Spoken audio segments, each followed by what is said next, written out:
Vážení, to, čo nám tu kedysi zanechali tí, nebudem hovoriť, že to boli naši predkovia, ale tí, ktorí v minulosti historicky žili na tomto území, uctievali si určité svoje božstvá, uctievali si prírodu, lebo si nevedeli vysvetliť určité fyzikálne javy a za tým účelom boli tu vytvorené tzv.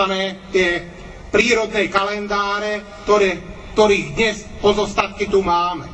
Mrzelo ma, že v minulosti toto dedičstvo bolo spochybňované a odsudzované. Kdekoľvek v inom meste alebo obci, nielen na území Slovenska či bývalého Československa, dovolím si tvrdiť celého stredoeurópskeho priestoru, by boli radi, keby niečo takéto mali. Je to určitá atrakcia, ktorá pomôže turistickému cestovnému ruchu. Čiže mám radosť, že ste sa zapojili vy ako školáci našich základných škôl do zviditeľňovania tejto našej pamiatky a pevne verím, že aj tieto vaše aktivity pomôžu tomu, že naše mesto navštíví viacej turistov, viacej cestovateľov, nie kvôli našemu rodinnému Zlatoholickému zámku, ale aj kvôli týmto megalitom, ktoré tu má.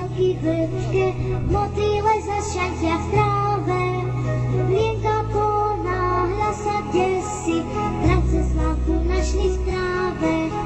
Lienka ponáhľa sa desi, práce Slavku našli v tráve.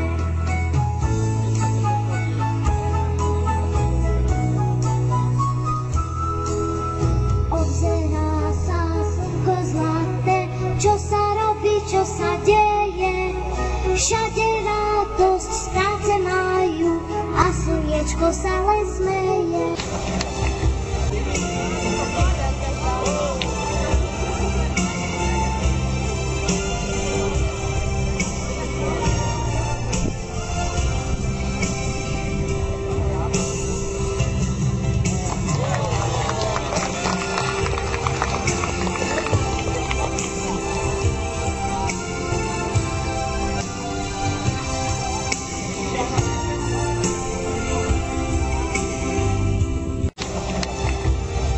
Lízátko im rozdajte.